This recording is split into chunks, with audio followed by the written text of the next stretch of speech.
yo lo miro desde esa perspectiva. Entonces yo diría que sí soy feliz por todo lo que estamos hablando. Lo que tienes, claro. Lo que tienes. Y pero que de repente pensamos eso, ¿no? Pero cuando lo mezclas con lo que platicábamos con el maestro Leopoldo, ya lo ves de otra manera. ¡Hola! Psicóloga Erika, buenas noches. Buenas noches. Buenas noches. Ella es, buenas noches a todos.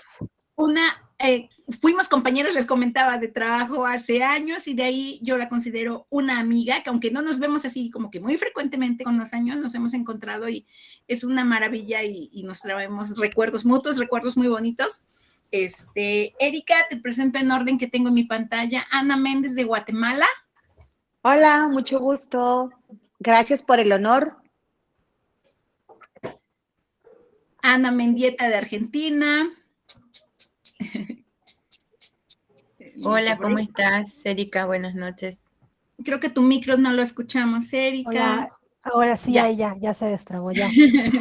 Hola, Ana, gracias también, es un gusto estar aquí. Hola, Ana Mendieta, hay 2 Anas aquí, mucho gusto, Sí. gusto también estar. Y María Isabel Núñez desde Venezuela. Hola, felicidades. Gracias. Nuestro mentor, Leonel Eduardo Flores Ruiz. Y tu servidora, Marisa Sánchez. Mucho gusto. Claro. Siempre digo nuestro mentor, porque te vamos a contar antes de... ya está grabando Leo, ya vi que ya está grabando Leo. ¿Cómo surge este equipo? Este equipo surge después de una convocatoria que a la cual todos atendimos y fuimos convocados, ¿verdad? A través de una cátedra que pertenece a UNESCO, en un laboratorio de investigación de innovación social, con un propósito, ¿no? El de formar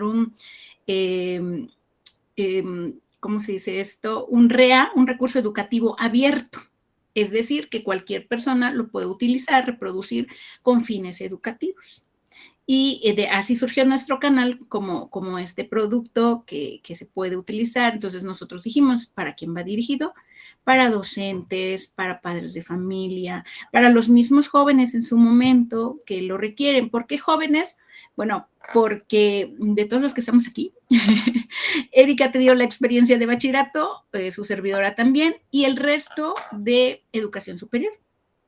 Y en el caso de Ana Méndez, formadora de formadores en educación física allá en Guatemala.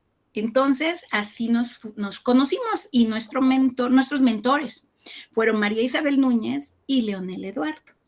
Y juntos hemos colaborado y nos conjuntamos con especialistas en ramas específicas que nos ayuden a conjuntar la inclusión. Nosotros empezamos así. Este es un canal de inclusión educativa y cuando yo te escuché hablando de terapia familiar, yo dije, una experta. Nos gustaría que te presentaras, Erika, por favor. Claro, pues muchas gracias por la invitación, Maritza, y bueno, igual también te considero una amiga, además de una muy buena maestra de inglés. Y bueno, mucho gusto conocerlos a todos, es una oportunidad que desde que me dijo Maritza me pareció bastante interesante. Y bueno, pues soy Erika, de entrada esa soy yo, soy una mujer casada con una niña de 5 años y bueno, profesionalmente soy licenciada en psicología, estudié aquí en Calapa, en la Universidad de Veracruzana, siempre con la inquietud desde lo que es el área clínica de intervención en psicología, lo que me llevó ahí a elegir lo que es la maestría en psicoterapia familiar y de pareja, la cual hice en la ciudad de Puebla, en la Universidad Iberoamericana, ya hace algunos añitos. Pero bueno, lo que en verdad ha dado experiencia es toda la parte laboral. Yo comencé como docente a nivel bachillerato, después estuve trabajando algunos años a nivel de universidad, en una universidad particular como docente en la licenciatura de psicología, y de allí me llaman a lo que fue una coordinación académica. Estuve 3 años laborando con maestros, capacitando maestros, aparte de la universidad con los alumnos de psicología, todo lo que fue el área de educativo, de capacitación a docentes, estrategias educativas, todo en el ámbito pues superior. De ahí, bueno, dejé esta etapa, me pude embarazar, que fue un camino un poco también no sencillo para mí. Después de 10 años se logró un embarazo y eso me hace cambiar de rubro. Estuve un tiempo también apoyando en una escuela primaria a nivel básico toda el área educativa en lo que es psicopedagogía, ¿no? Trabajando desde el apoyo a docentes, con los pedagogos ahí y sobre todo lo que es mi fuerte, el trabajo con padres, ¿no? Implementamos un proyecto muy interesante de lo que es escuela para padres en esta primaria. Y bueno, desde hace 11 años me animé, porque ese era uno de mis objetivos, a comenzar lo que era la consulta privada, y ya llevo atendiendo pacientes de forma privada desde hace 11 años aquí en Jalapa de manera presencial. Ahora con toda esta pandemia que nos ha tocado vivir, pues entrar en lo que es las intervenciones en línea, que es otro ámbito, otra forma de trabajar diferente. Y bueno, ha sido muy enriquecedor, pero bueno, sí, definitivamente lo mío es la psicoterapia, para lo que fui formada. Sin embargo, la vida en muchos sentidos me ha llevado siempre al ramo educativo. Hoy estoy a nivel medio superior, en un bachillerato mixto sabatino, apoyando entre prefectura y apoyando lo que es la asesoría a jóvenes, más lo que es la consulta. Entonces, bueno, ha sido como un poco así mi transitar desde el 2001, que me titulo como licenciada en psicología, y bueno, a la fecha, apasionada de lo que hago. Si me pregunta alguien, oye, ¿vale la pena estudiar psicología? Sí, yo amo mi carrera y es algo en lo que yo creo que nunca dejaré de aprender y sobre todo de aportar, ¿no? Porque donde me invitan y puedo estar, ahí estoy, ¿no? Gracias, infinitamente muchas gracias, y escuchándote plenamente, queremos tu opinión. ¿Por qué es necesaria la terapia familiar? Viéndolo desde como personas, primero, como personas, pues es necesaria. La terapia familiar es un enfoque de intervención psicoterapéutica dentro del área de la psicología. ¿Sí? Dentro del área de la psicología clínica, hoy contamos con varios enfoques de intervención psicoterapéutica que surgen desde lo que comúnmente se conoce como el psicoanálisis, que es donde brota toda la parte clínica de intervención. Y bueno, todas las escuelas de psicología, humanista, gestal, pero específicamente la terapia familiar surge dentro de lo que es la teoría general de sistemas, que yo creo que ustedes conocen porque es aplicada a muchas disciplinas. Entonces, para ir respondiendo por qué todos necesitamos terapia familiar, pues es precisamente porque todos formamos parte de un sistema base que es la familia, ¿no? Nadie, independientemente que no sea, por ejemplo, en los casos de hijos adoptados, aún así son parte de un sistema familiar. Nosotros que estamos aquí tenemos diferentes historias que han forjado no solamente nuestra niñez, sino nuestro presente. Y tal vez nosotros que estamos aquí hemos ido formando una dinámica familiar específica con si tenemos hijos, esposo, pareja, cómo vivamos. Entonces, la intervención en terapia familiar precisamente es necesaria porque muchos de los conflictos que tiene la persona de forma individual son gestados dentro del ámbito familiar, pero de igual forma tienen mucho de su solución en esa dinámica familiar.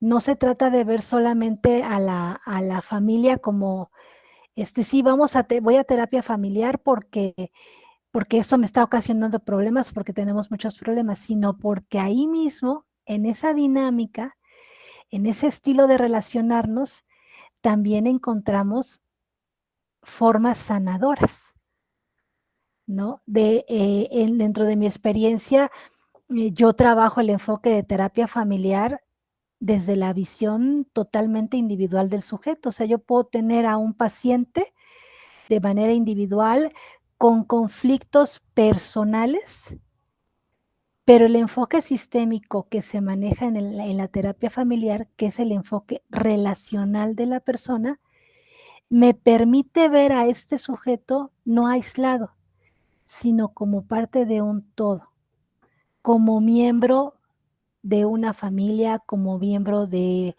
un trabajo, como miembro de una pareja, incluso como padre, como madre, y esas mismas funciones y roles que juega el sujeto o afectan o ayudan a la parte del conflicto individual, ¿no? Entonces, yo creo que de manera general, primero es necesario para cualquier ser humano llevar un proceso terapéutico en su vida, de mínimo, ¿no? Para los que trabajamos con personas en el área de la salud, en el área de educación, yo creo que este proceso psicoterapéutico, veamos ya no nada más del enfoque familiar, sino llevar un proceso psicoterapéutico es necesario. Es necesario en diferentes momentos de nuestra vida. ¿Por qué? Porque el trabajo con otras personas también nos desgasta, también nos cansa, y el trabajo en educación, el trabajo con padres, el trabajo con alumnos, también remueve cosas personales.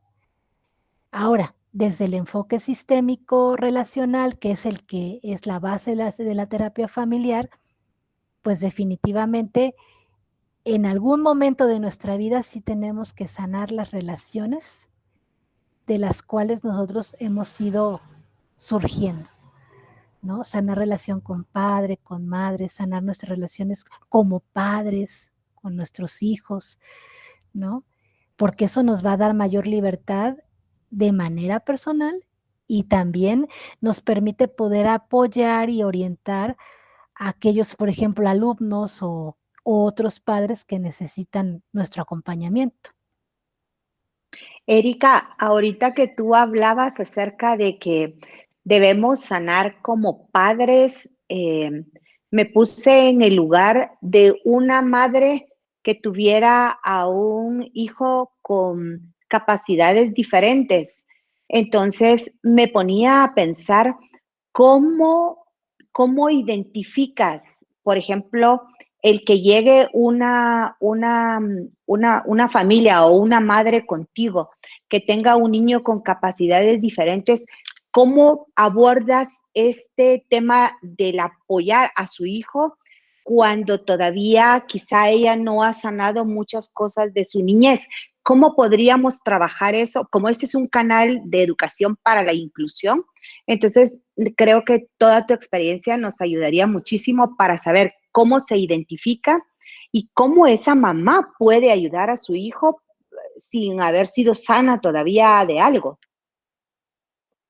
Es una pregunta bastante interesante, Ana.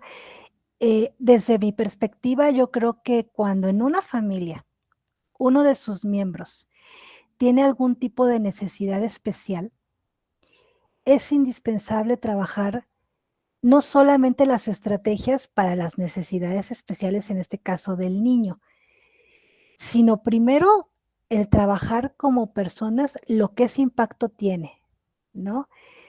El que un niño con alguna enfermedad física, no nada más hablemos cognitivamente o emocionalmente, sino con alguna necesidad especial, ¿qué pasa en el sistema familiar? Todo empieza a girar en torno a él. Y eso hace que se desequilibre el sistema pareja, el sistema entre hermanos, ¿no? El sistema con abuelos, porque son parte de ese mismo, a lo mejor yo le llamo así en terapia, paciente identificado. Sí, un niño con necesidades especiales va a necesitar atención multidisciplinaria, pero emocionalmente los padres deben trabajar muchos puntos, entre ellos los duelos que se gestan ante enfrentar una necesidad en algún hijo que no teníamos contemplada o que fue surgiendo a lo largo de su desarrollo. Y 2, porque esos duelos despiertan, como en nosotros como padres, aunque no tengamos a un niño con necesidad especial, despiertan los duelos no trabajados de nuestra infancia. Lo despiertan. Entonces, son procesos que se deben trabajar, no todos juntos, pero sí desde la visión sistémica relacional o la forma en que trabajamos desde la terapia familiar. Por eso son sesiones combinadas. O sea, yo trabajo a veces con toda la familia presente, a veces me jalo a la madre, a veces me jalo al sistema pareja cuando están los dos. Llego a incluir, si en la parte del trabajo con el niño participa un abuelo, una abuela, son parte de, y es ir generando también cómo están las relaciones presentes, que es lo que interesa. Y si en ese transitar de intervención, obviamente van a surgir cuestiones pasadas, pues hay que sacarlas a flote. Mamá, por ejemplo, en el caso como pregunta Ana, tendrá que hablar de esto, ¿no? La psicoterapia es la cura a través del habla. Aunque hay muchas técnicas, en realidad la psicoterapia, el proceso sanador de la psicoterapia es hablarlo con un otro que es tu espejo. Y ya desde el momento que salen cuestiones, es que yo recuerdo que cuando niña, es que yo recuerdo que con mi mamá la relación no era así, es que yo recuerdo que papá pues no estuvo y ahora yo me enfrento a que el papá de mi hijo tampoco está y todo eso se revive y se va mezclando. Y es un estar aquí en tu presente con la necesidad real del paciente identificado, que es el niño, por ejemplo, pero estar viendo y asociando cómo nuestra historia, yo no lo llamo pasado, porque el pasado es así como si fuera un lastre, no, nuestra historia, y nuestra historia es rica, aunque haya sido dolorosa, ¿no? Cómo nuestra historia, aún en lo dolorosa que pudo haber sido, me pudo incluso hasta preparar para lo que hoy la vida me está enfrentando en los retos con mi hijo o con mi hija. Pero en realidad es necesario ir trabajándolo a la par. Ahora, cuando vemos que los padres, no voy a dejar mentir, traen broncas muy, muy profundas, se les debe sugerir que alterno a la psicoterapia familiar y centrada en el paciente, que es por eso que llegan, ellos necesitan llevar un proceso alterno a esto cuando vemos que hay un conflicto muy fuerte, ¿sí? Cuando vemos que son conflictos que se pueden sanar incluso en el proceso familiar, trabajamos así, pero hay que saber identificar las carencias, necesidades, traumas, en algunos casos muy dolorosos, ¿no? Que tienen que trabajarlo y que tampoco podemos decir, bueno, paramos la intervención con este pequeñito, lo que necesita hoy nuestro alumno con el que trabajamos, y vete primero a sanar lo tuyo y después esto, ¿no? Hay veces que hay que ir equilibrándole, dándole peso, y no necesariamente tiene que ser con un solo terapeuta, ¿no? En ocasiones me llegan las familias con el paciente que es el niño, ¿no? Y te das cuenta que el niño no necesita estar en el consultorio, ¿no? Y entonces, ¿qué hago? Ir jalando, ir comprometiendo a los padres, a la madre, que es el que va a tener el impacto en el niño que va a estar en casa y por el que llegaron, ¿no? Que en realidad eso es lo que nos pasa. Por ejemplo, yo les soy honesta, en consultorio cuando una familia tiene algún niño con alguna necesidad educativa, alguna situación emocional de su desarrollo, del desarrollo, alguna problemática, trastorno o como se le gusten llamar, normalmente al niño lo canalizo en aquellas áreas que son más necesarias, ¿no? A veces es apoyo psicopedagógico, a veces es una terapia grupal con niños, a veces es solamente una actividad extraescolar que fortalezca ciertas habilidades sociales, no sé, y con ellos trabajo más las estrategias y dinámica que dentro de la casa van a hacer que el niño sea más autónomo, más independiente, más seguro. Y el niño solamente se convirtió en el que trajo a los adultos a la psicoterapia, ¿no? Entonces, no sé si por ahí responda un poco de lo que planteabas, Ana.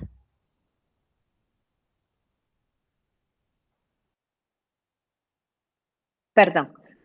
Viví muy de cerca una situación con un niño que tenía retraso mental y los papás no sabían cómo manejarlo y el niño era maltratado físicamente. Entonces, por eso aquí me preguntaba y me repetía lo importante es que recordar que ninguno podemos dar lo que no tenemos.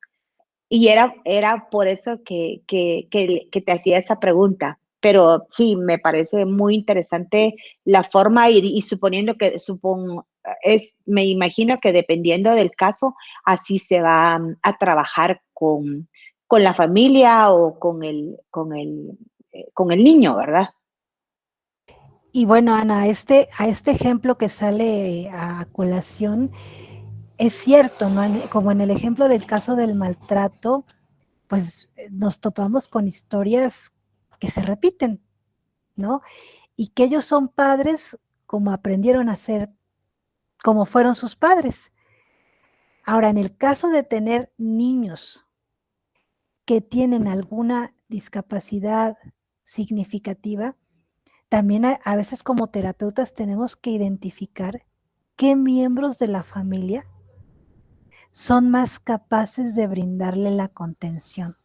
Hay veces que no es la madre, hay veces que no es el padre, ¿no? Y que no nos podemos también esperar a que decir, bueno, vamos a hacer que la madre sane para que sea buena madre. No, o sea, si en ese momento yo veo que incluso una hermana mayor me sirve como coterapeuta en casa, y yo llamo así como auxiliar, y es en quien puedo hacer conciencia, oye, tu hermanito necesita esto, oye, sin delegarle toda la responsabilidad porque no la tiene, pero hay veces hay un tío, hay veces hay una abuela con más conciencia, y es identificar precisamente qué miembros del sistema familia que está en interacción con nuestro niño, al caso de ejemplo, tienen mayores capacidades, sin quitar el dedo del renglón de ver si se logra que la madre, como en este caso, o el padre, adquirieran mayor conciencia y trabajaran con mejores estrategias para amar y educar a su hijo. Pero si no, hay que, en esa parte del sistema familiar, partimos de un pequeño cambio en el sistema, mueve todo.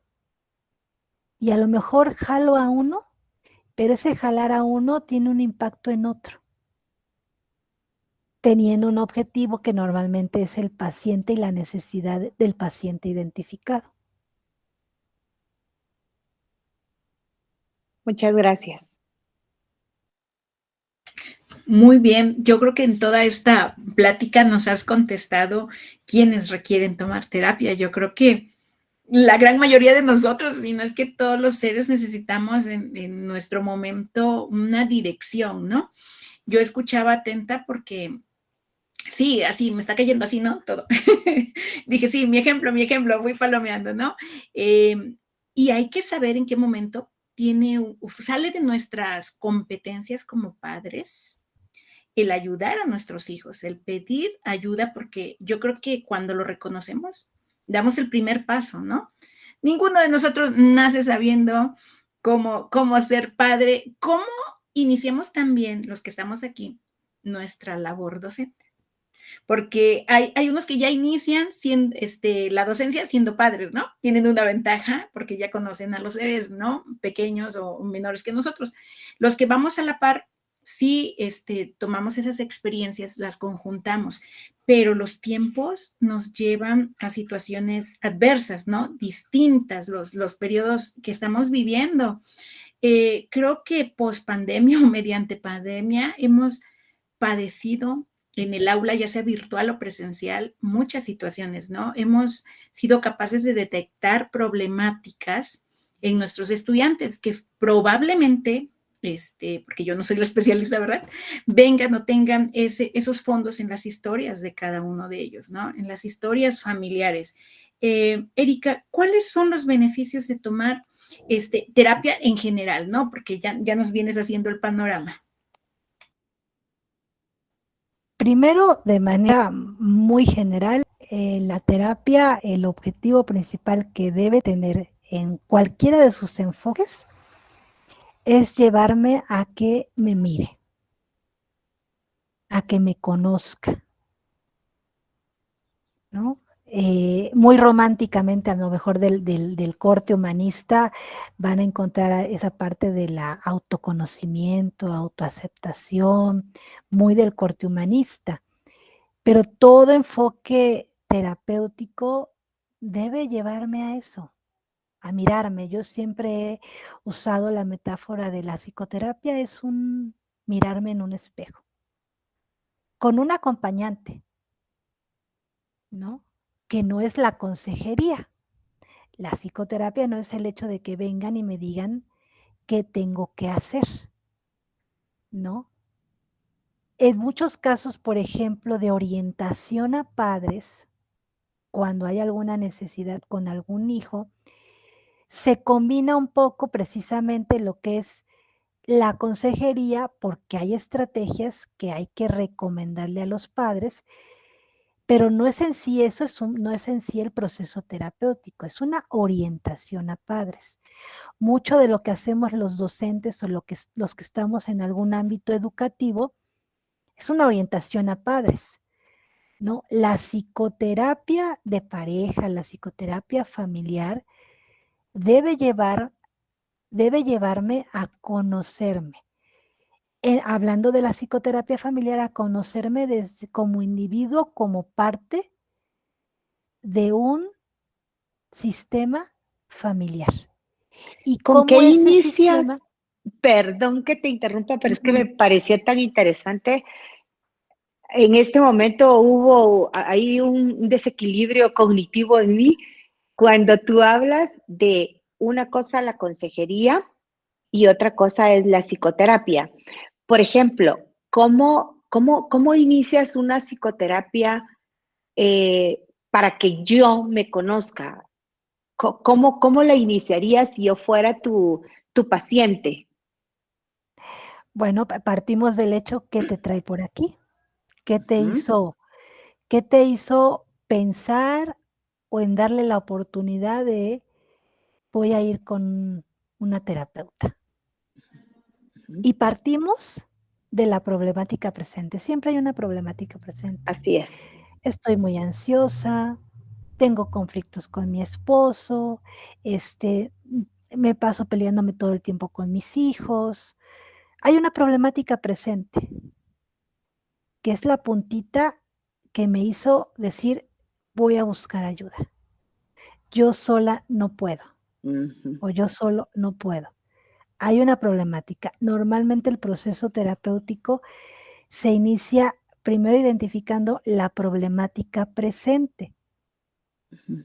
Tengo niveles de ansiedad muy altos, pero desde la visión psicoterapia profunda, de que viene con un enfoque, sí, muy psicoanalítico, es no nada más me interesa esta ansiedad de la que hoy y recientemente te está incomodando. Para llegar a esa ansiedad, hay atrás en el fondo algo. Ujú. Y a lo largo de las primeras 3 entrevistas a manera de trabajo personal, de lo que me doy a la tarea es identificar la problemática presente, cómo esto afecta el presente del paciente, así la problemática presente sea, es que me mandaron de la escuela porque mi niño va a reprobar año, ¿no? O es que nos canalizaron del psicopedagógico porque dicen que mi hijo tuvo una crisis de ansiedad en la escuela. Esa es la problemática presente, pero no es la única ni el origen de todo. Ok. Y las 3 Muchas gracias. primeras sesiones son encaminadas a descubrir el contexto en el que esta problemática se presenta.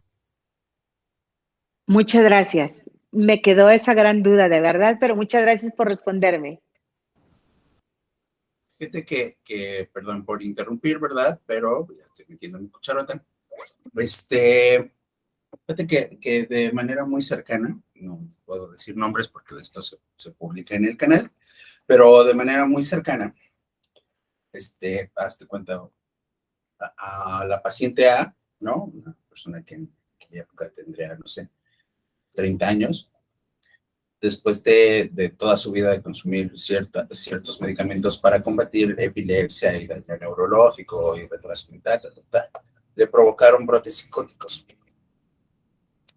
Brotes psicóticos a tal punto que se le iba a internar a un manicomio, a un nosocomio, se socomió. Pero antes de ingresarla pues, se pide una valoración con un experto, ¿no? Antes del psiquiatra pues, se manda siempre al terapeuta. Y la historia está en que el terapeuta llamó a la familia, ¿no? Para hacer la valoración. Pero, o sea, el brote psicótico fue de que agarró el cuchillo y casi asesina a alguien. O sea, no fue un asunto menor, ¿no? Y siempre lo utilizo como ejemplo porque después de algunas sesiones, a la persona que se iba a internar se le dio de alta del proceso terapéutico y los papás, ¿no? Los tutores siguieron en el proceso terapéutico porque encontraron que, pues obviamente el entorno no afecta. Corte, ¿no? O sea, el siguiente caso, ¿no? Me tocó con un lo puedo decir, yo cuando llego a la ciudad en donde ahora estoy viviendo, una de las cosas que me piden es que yo le dé clase de pintura a un niño que tenía PCI, parálisis cerebral, ¿no? Una historia súper trágica, ¿no? En el asunto de que pues el papá no lo quería, la mamá no la soportaba, no, lo corrieron y lo echaron a la calle, quien lo rescató fue la abuela.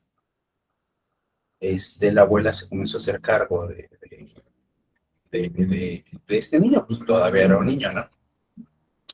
Bastante rebelde, y no había forma, y bueno, o sea, eran cursos o talleres como para que él sacara como esta agresividad, pero al último, quien tuvo que ir a terapia fue la abuela para manejar emocionalmente todo este cúmulo de cosas que estaba alrededor, ¿no? O sea, en el caso de otro que ya iba a decir los nombres, ¿no? Voy a decir otro nombre,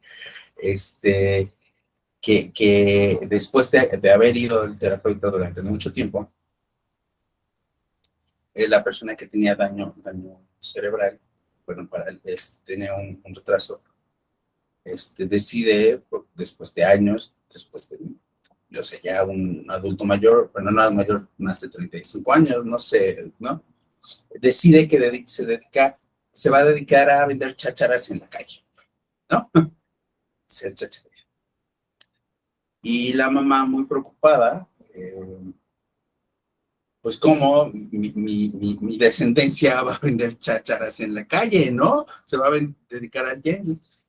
Y le dijo el terapeuta, le dice, y fue un proceso de esta persona, ¿sabes? Te has preparado toda la vida para hacer que tu hijo sea autosuficiente. No va a ser dueño de una empresa, pero, ¿sabes? Es autosuficiente en donde puede salir, comerciar, ganarse su dinero y regresar a su casa a comer. Lo has hecho bien. ¿ok? Porque casi nunca pensamos en ese futuro. O sea, siempre pensamos que son chiquitos, pero en algún momento van a crecer, nosotros nos vamos a morir y la persona con daño, con alguna discapacidad va a quedar, ¿no? Pero este proceso, porque además vienen de una familia más o menos pues, acomodada, ¿no? Tener que aceptar todo esto se vuelve sumamente difícil, porque además todo esto me recuerda a estos casos que te platico, porque no es como el proceso del niño, del joven o de la persona con discapacidad, es de la familia, ¿no?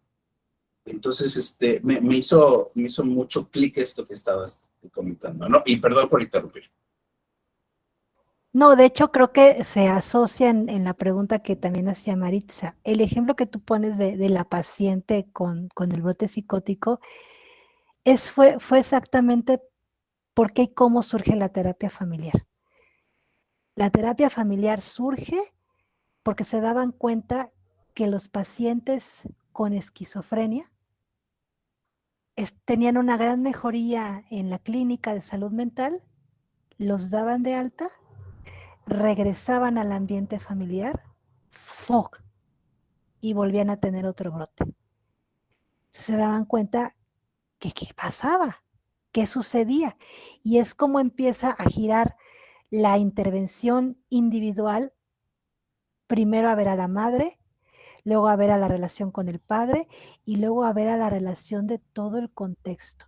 Precisamente, Leonel, porque lo que dices es cierto, la psicoterapia familiar no solamente ve un solo proceso, sino ve cómo alrededor de un solo tema, por ejemplo, una parálisis cerebral, cómo esto lo vive cada uno y cómo mi reacción repercute en la reacción de C y C repercute en B y cómo eso vuelve a repercutir en el paciente inicial.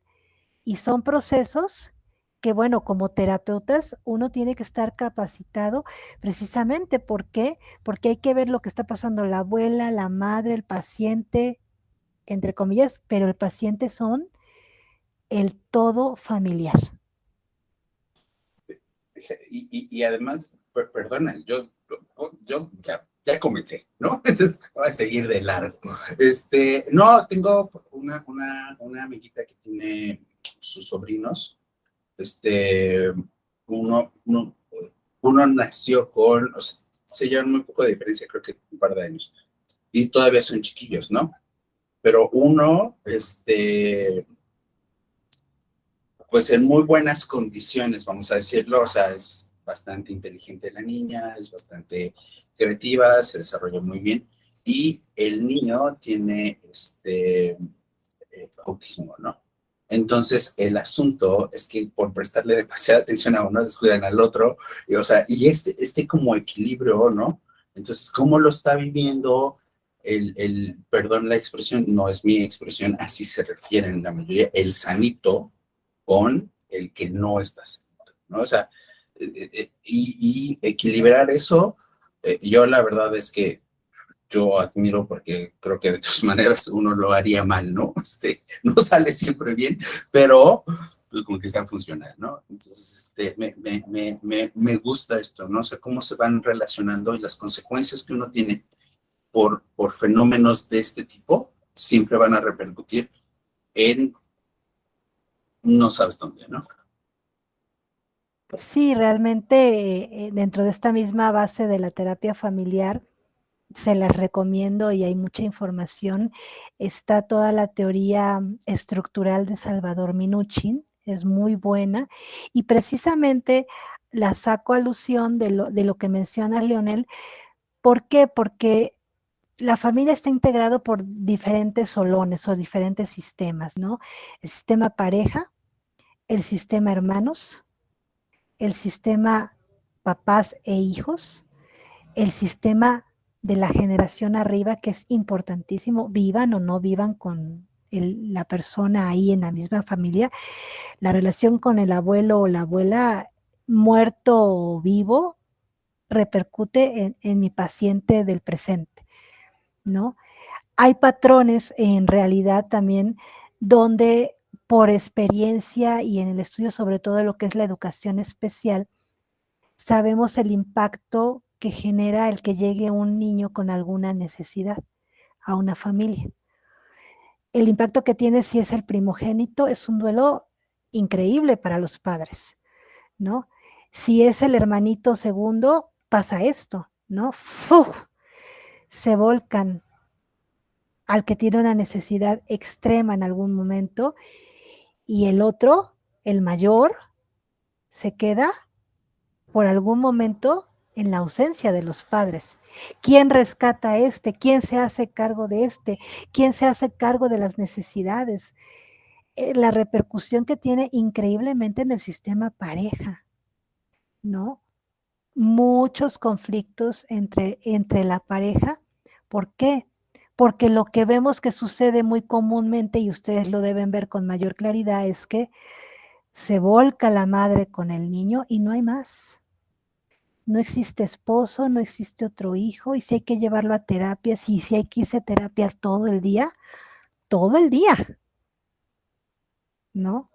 Por la demanda excesiva y la necesidad que plantea este nuevo bebé o las necesidades. Y claro que repercute en la relación pareja, ¿no? Entonces, de alguna forma, sí se puede decir que la presencia de una enfermedad, de una discapacidad cognitiva, de alguna situación del desarrollo en algún miembro de la familia va a repercutir en todos de manera diferente, y de allí porque es importante que dentro de, como parte del proceso y estrategias de intervención, tengan algún acompañamiento como visión familiar, ¿no? Y no solamente desde la visión, es que necesita terapia de lenguaje y también necesita terapia de esto y terapia de, entonces, porque eso todo gira en torno a la necesidad de uno y dónde quedan las necesidades de los otros. Y se van quedando cojos todos los sistemas, ¿no? Sí es un reto fuerte para las familias que en su momento tienen que enfrentar estas realidades. Aquí en mi país, cuando tú le vas a decir a los padres de familia que sus hijos necesitan terapia, debes pensarlo y buscar las palabras más sabias, más prudentes, porque aquí decirle que tiene que ir a terapia es decirle que tiene un trastorno, que nosotros lo estamos diagnosticando con algún trastorno. Y cómo su hijo le está diciendo que está loco, que está trastornado, que, bueno, muchas cosas. Entonces, también creo que esa parte sería interesante que nos compartieras un poquito cómo los maestros deben abordar cuando van a hablar con los padres de familia, decirle que su hijo necesita terapia o psicoterapia. Bueno, regularmente decimos, se sugiere buscar a un profesional, no le decimos exactamente que necesita terapia, pero solo el escuchar la palabra ya para ellos es, ¿qué? Exacto. Sí, lo viví mucho a nivel primaria con los papás cuando decíamos, es que necesita una valoración con el neurólogo. ¿Perdón? ¿No? O mire, es que lo llamó la psicóloga de la escuela. ¿Perdón? O sea, se aterran. Yo creo que no es solamente allá en tu país, ¿no? Algo real es que cada vez menos, pero no sigue sin dejarse presente, hay mayor apertura a lo que es la psicoterapia o terapia. Sin embargo, al principio sí es una crisis, porque además es un mensaje, o sea, me vienes a decir a mí que yo no estoy haciendo bien mi trabajo, porque nos sentimos cuestionados como padres. O sea, desde tu hijo reprobó, ¿no? Y reprobó no porque no sea inteligente, sino porque es que está solita en casa, es que no tiene apoyo en la tarea, y es como meterme un trancazo por ahí abajo donde dices, o sea, ¿me estás cuestionando mi quehacer? ¿Me estás diciendo que yo hice algo mal? Desde allí viene esa reacción defensiva de cualquiera de nosotros como padres.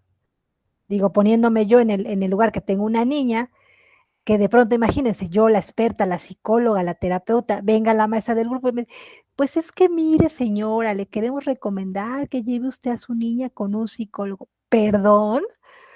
¿No? Claro, es una reacción que la tomamos personal.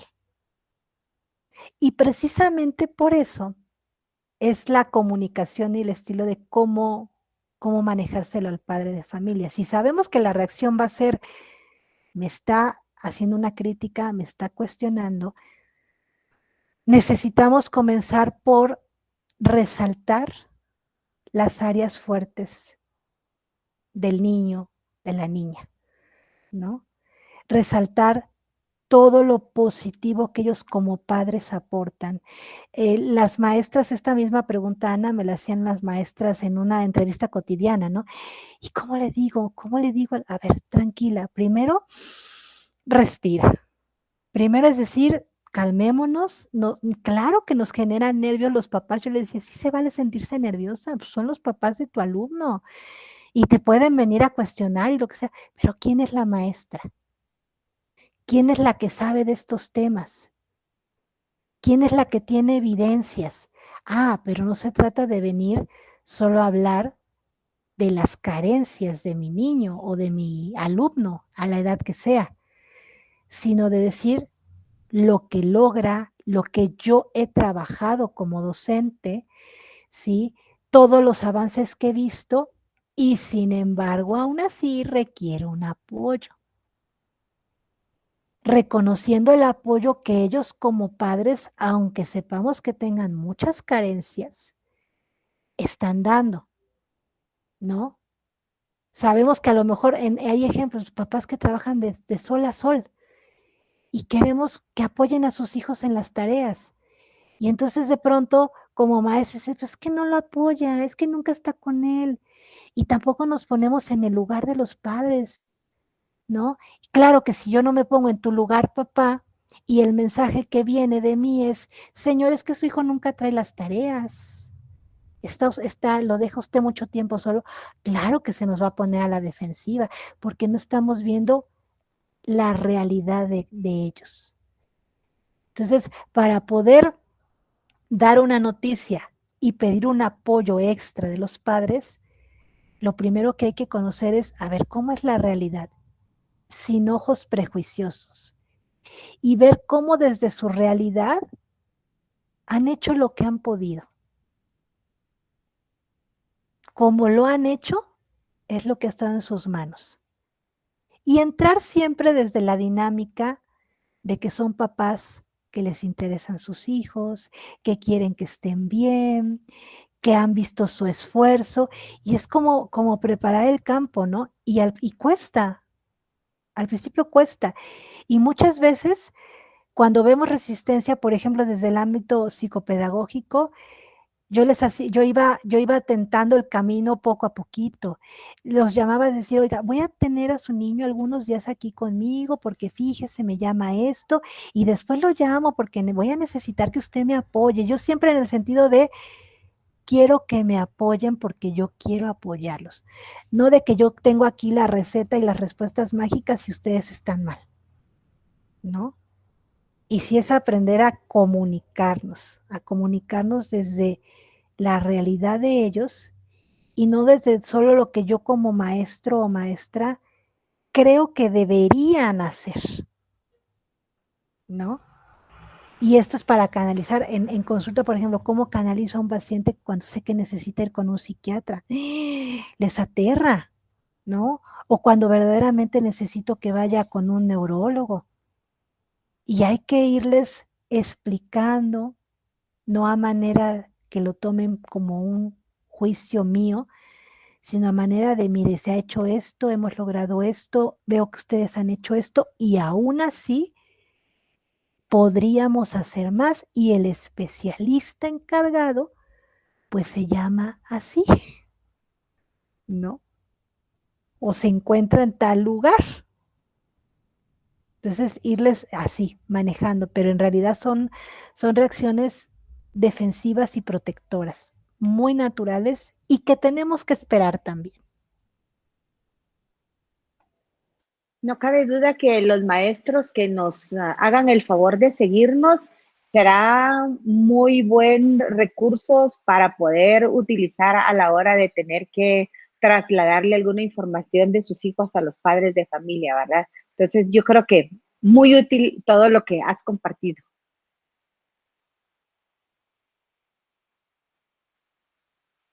Yo quería decir, Erika, aquí en Venezuela hace como unos 10 años se presentaron algunas situaciones con los niños en las escuelas porque no se separaban, sino que trabajaban en conjunto. Los niños que tenían alguna dificultad con los niños que no tenían dificultad. Esto trajo muchos casos de violencia. Y no solamente de violencia en el aula, sino también de confrontación entre los padres, donde los padres llegaban a la institución y peleaban. Y no solamente que peleaban, sino que se agarraban física y verbalmente. Esto dio entonces una solución o una disposición de tener en las escuelas un orientador, un psicólogo y un psicopedagogo, y eso ayudó mucho.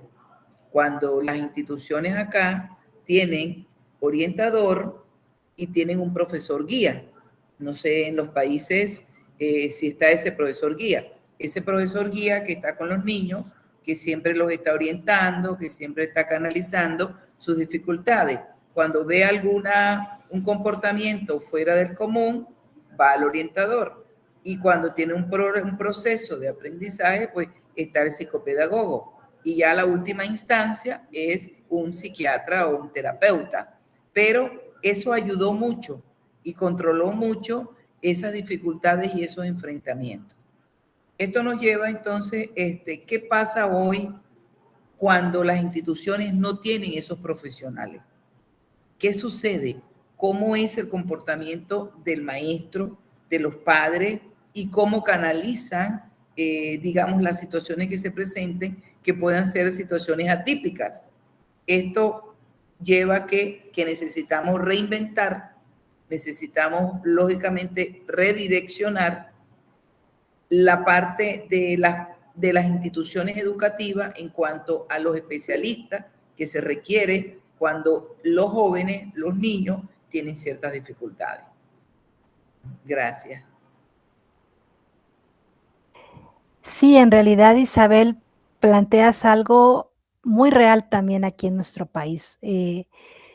Hablando de escuelas particulares, hay algunas que pueden ofrecer este servicio de tener, ya hablemos de un psicopedagogo, un pedagogo y un psicólogo en su plantilla.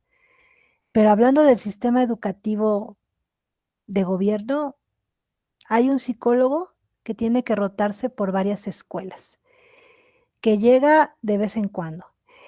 En algún momento hubo un proyecto donde habían equipos disciplinarios, el USAER, no sé si recuerdas esto, Maritza, aquí así lo llamaban, pero igual, era atendiendo a diversas escuelas.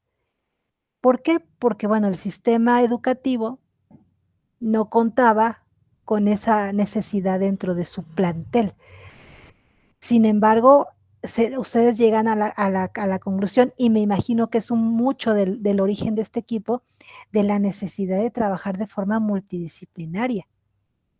Y cuando un papá ve que hay un equipo que está apoyando a su hijo en su necesidad, y que no solamente es la terapia del lenguaje, sino son habilidades para socializar, y que además está el maestro que le está dando los contenidos adaptados a su necesidad, el papá, al final de cuentas, yo lo vi a nivel particular, te lo termina agradeciendo.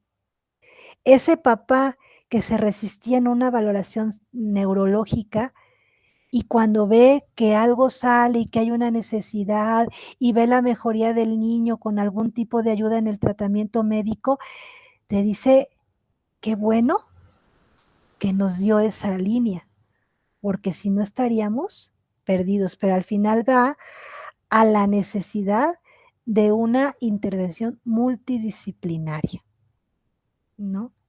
Y que a lo mejor desde nuestra trinchera en donde estemos es ir haciendo esa cultura, ¿no? Hoy nuestros adolescentes, algo que he visto en la pandemia y de verdad que yo creo que es algo muy bueno que a futuro sí se va a ver, es que hoy los adolescentes, los chicos de secundaria, dicen ellos, está de moda, pero para ellos es, sí, yo también tengo mi psicólogo, ¿no?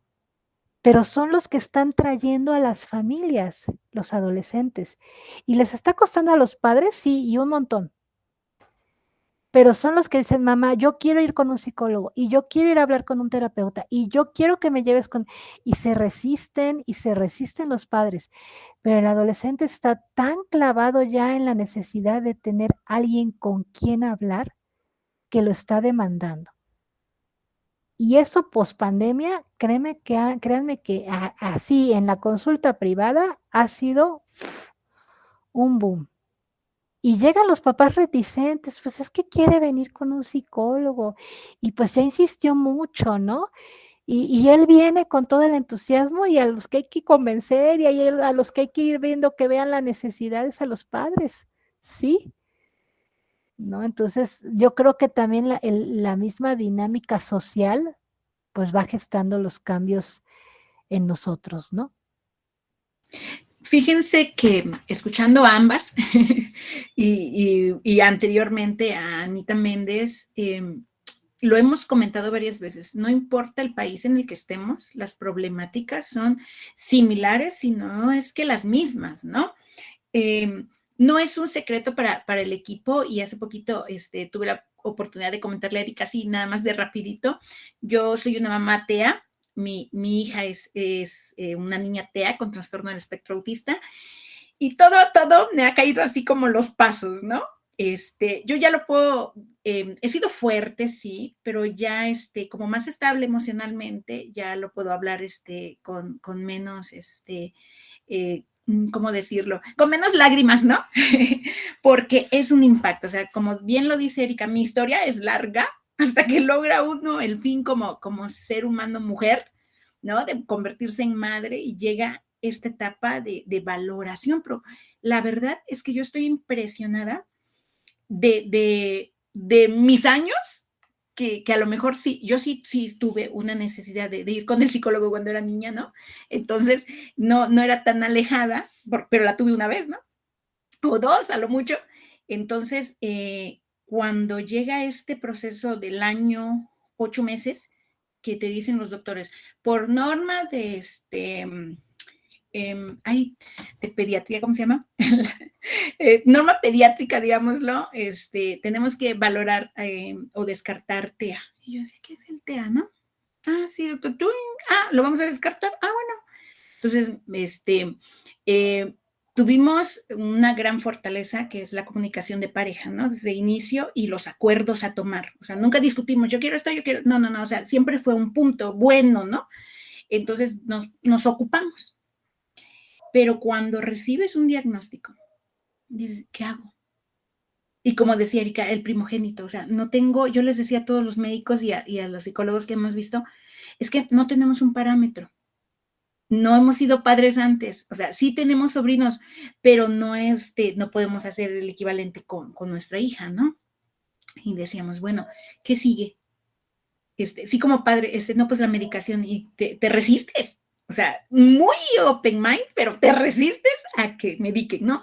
A ver, dígame los pros, no me digan los contras, ¿no? Entonces, yo recuerdo a un excelente neurólogo, que es hasta ahorita el de la niña, que nos dijo, no se contaminen de información en internet.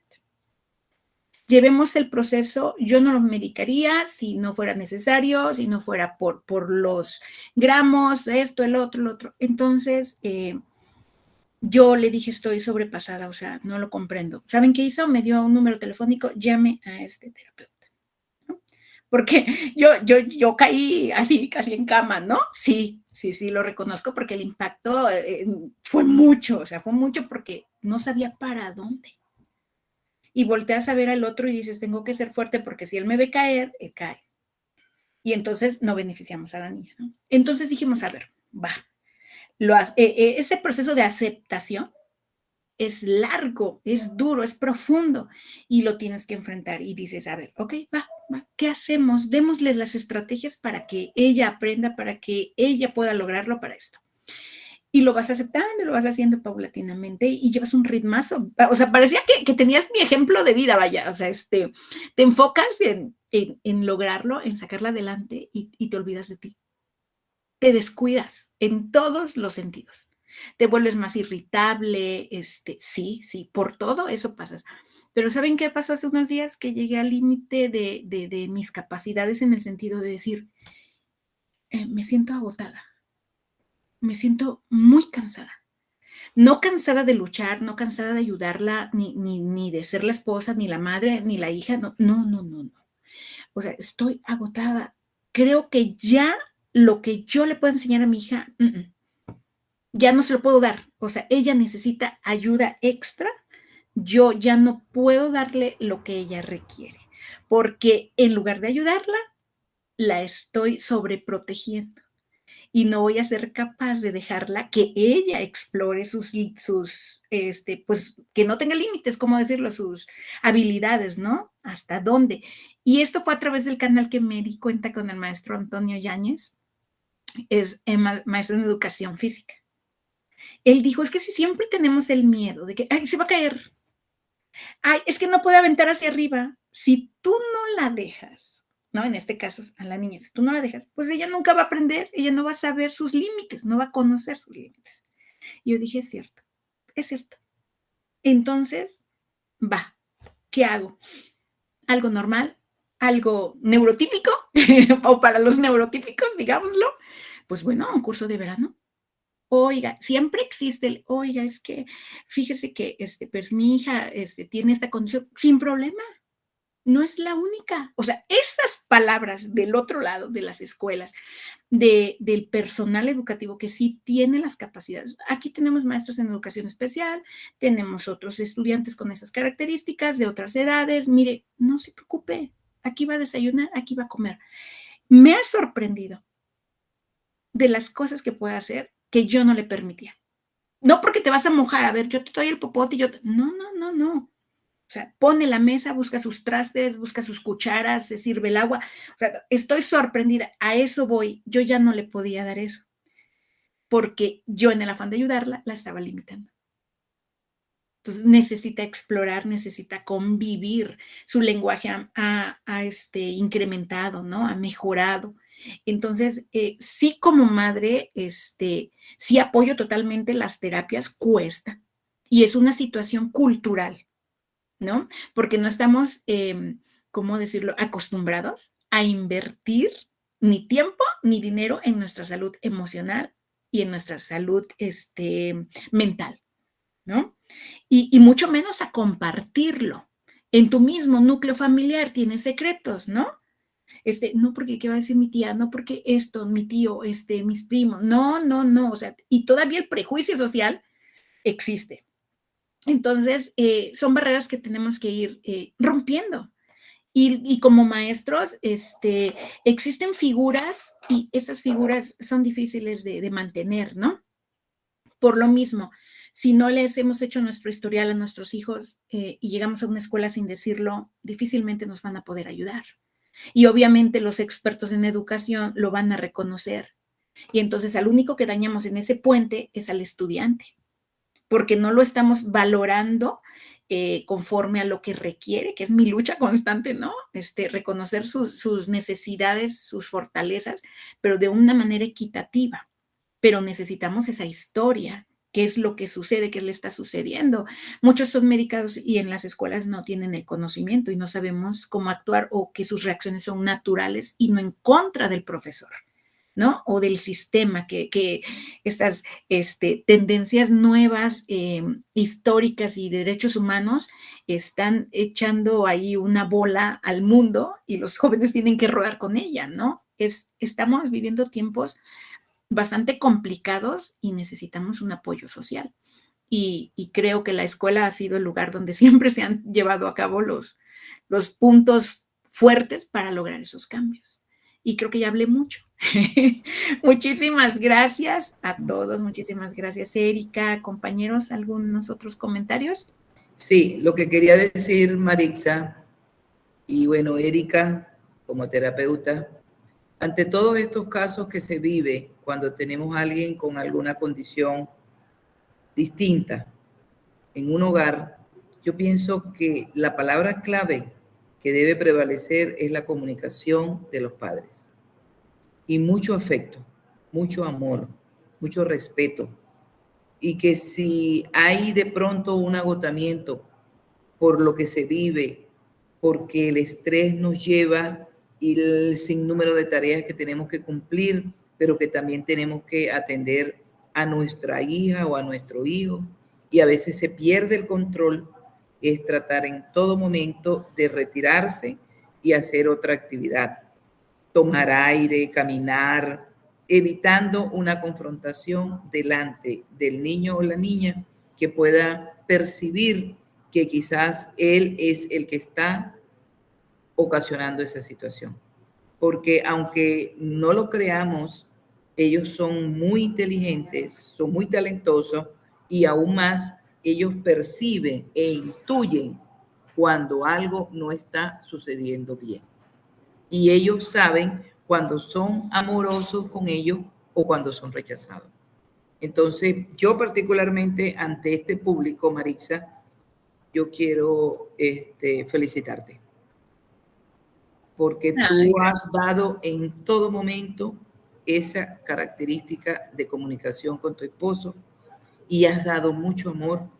Y a veces yo sé que en las noches tus ojos se enjuagan y se llenan de lágrimas. Así porque es. crees que no vas a poder. Y yo creo que sí puedes. Eres inteligente, eres talentosa, has podido hasta este momento. Yo creo que puedes seguir adelante. Muchas gracias. Todo el cambio de la niña que ha tenido. Está evolucionando muy bien. Entonces, era lo que quería comentar. Muchísimas gracias y créanme que siempre les he dicho, o sea, ustedes son mi terapia porque en la búsqueda de esa integración, porque Erika no sabe, pero yo empecé, Erika, a trabajar una tesis doctoral que se llama La relevancia de la inclusión de las necesidades educativas especiales en el nivel medio superior de aquí de nuestro estado de Veracruz. Entonces, cuando yo empiezo a la par este doctorado con este trabajo de investigación, recibo el diagnóstico de mi hija. Entonces, imagínense el shock emocional que tuve, ¿no? Así como que, ay Dios, ¿no? Decreté cosas por el estilo, pero dije, no, o sea, siempre ha sido mi inquietud en ayudar, ¿no? Porque los años de experiencia docente te llevan a ser sensible. Puedes lograr captar las necesidades, pero también tenemos un sistema educativo rígido, ¿no? Que hasta la secundaria tenía lo que decía Erika, ay, se me fue el nombre, Usaber, ay, ya no te oigo. USAER. ¿Sí? Entonces, todavía se sigue usando hasta primarias, creo, después ya lo dejan en secundaria, bachillerato ya no hay, y se pierde esta parte y ya no los canalizamos a los estudiantes, ¿no? Entonces, este equipo me ha ayudado mucho porque yo pude externar mi sentir, pude buscar oportunidades de favorecerme y favorecer a los demás con información. Y créanme que no hay un día de mi vida que no haga las cosas con tantísimo amor, que quiera más, ¿no? Y aprendo, o sea, eso es indiscutible. Aprendo de ustedes y de todos los expertos que hemos tenido, porque esto es una vinculación, ¿no? Disciplinar en todos los sentidos, en todos los sentidos. Y todos los días nos da esta criatura una lección de vida fenomenal, ¿no? Hacen cosas increíbles. Ana Mendieta de Argentina se retiró, pero ella, Erika, nos ha mostrado también cómo la robótica tiene su importancia en esta parte de necesidades, ya sean incluyentes en el sentido de combinados, ¿no? Neurotípicos con no neurotípicos. Es educación, es tecnología y es al acceso de todos, ¿no? Sí, hay países obviamente que tenemos más dificultad de acceso, ya sea por tecnología, por energía eléctrica, por muchas razones que sabemos, pero siempre hay docentes ahí tratando de rascar y llegar al siguiente nivel. Y créanme que me ayudan ustedes a ser un ser humano completo, ser humano en general, con mi género, con esa maternidad que vivo al máximo y pues bueno, aprendiendo todos los días y agradecida con ustedes. Con la vida también. Pues yo creo que la experiencia que hoy compartes, Maritza, es un ejemplo de lo que como docentes podemos hacer.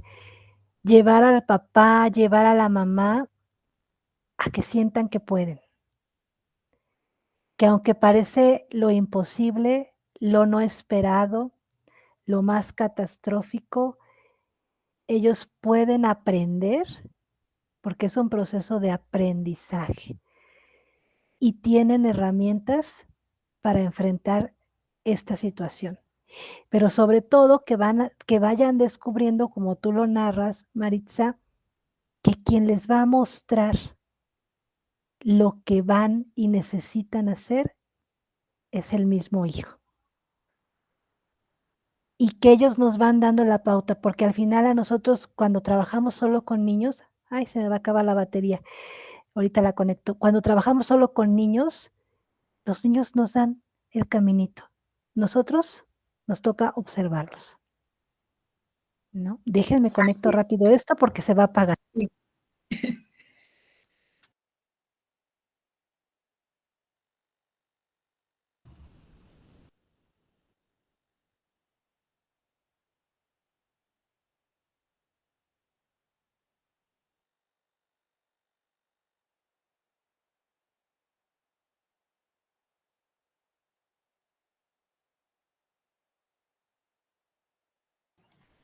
En lo que vuelve Erika, ¿alguna inquietud, alguna pregunta?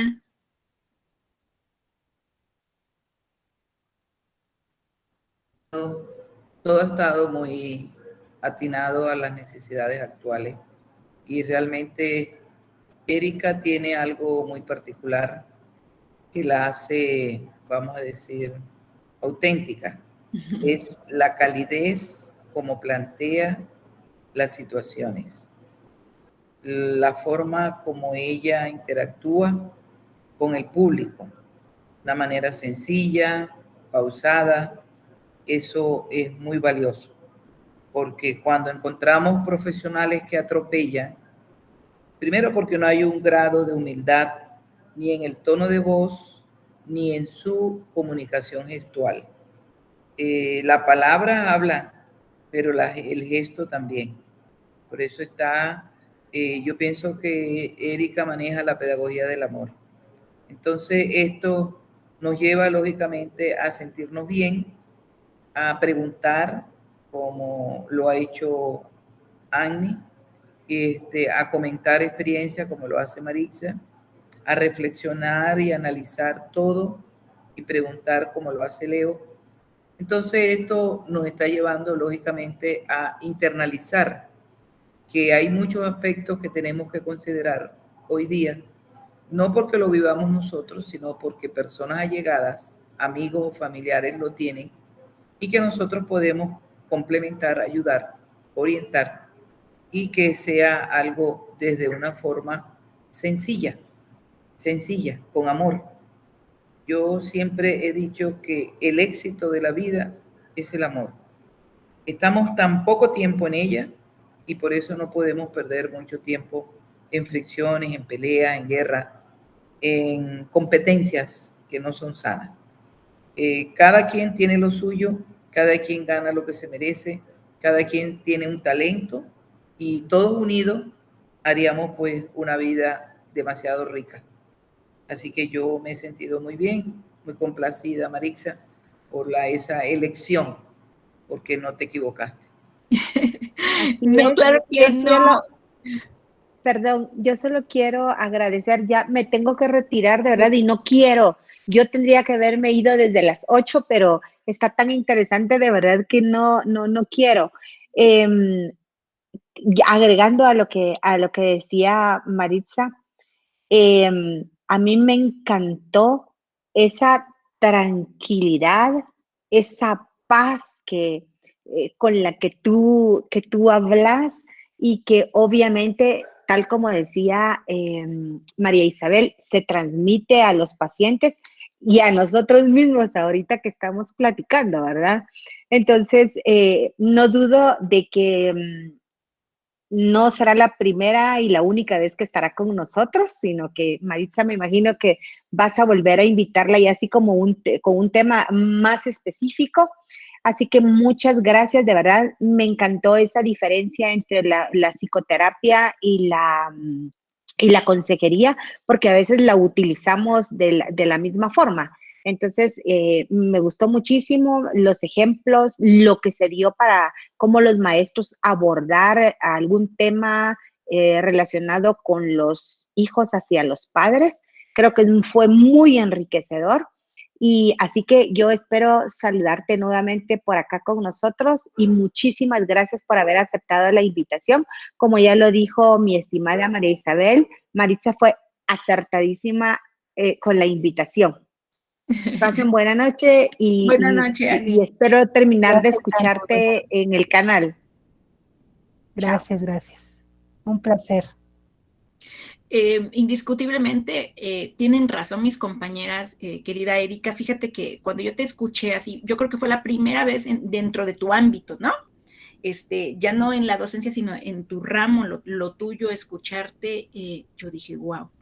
Y que te encontré así hay un pequeño spot que había en redes y dije, a ver, voy a escuchar porque sí me interesó.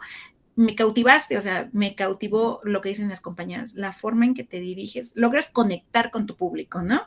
Y de una manera así divina porque lo haces, te logras hacer escuchar y te ponemos atención. Y yo creo que es porque todos tenemos la necesidad de que alguien nos escuche, pero no lo reconocemos. No reconocemos que necesitamos ayuda profesional, ¿no? Y vuelvo a lo mismo, son cuestiones culturales que poco a poco vamos a ir superando y esperemos ayudar a esta sociedad joven, porque son los que ya traen como ahorita la tendencia que nos decías, ¿no? Ya por necesidad, porque se han autoexplorado, ¿no? Ujú. Entonces, es muy bueno, esa educación es muy buena y pues a seguirle muchas felicidades porque eres una profesional plena. Gracias, María. Gracias. Gracias. Yo creo que es parte de, como decía Isabel, primero partir del amor. Es algo, me sorprendió escucharte, Isabel, porque es algo que ciertamente mueve todo lo que hago, ¿no? Soy y fui creada desde el amor, ¿no?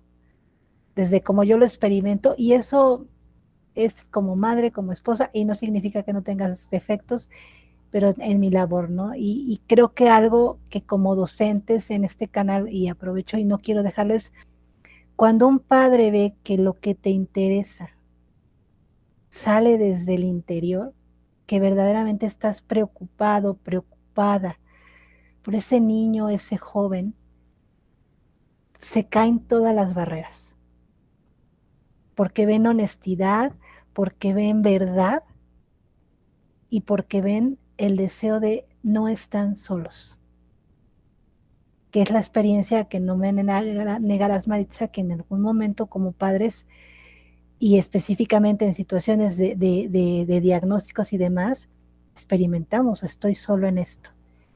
Y cuando viene un profesional que es capaz de conectar contigo y decirte, tú puedes, y en lo que está en mis manos, te acompaño, uy, rompemos barreras.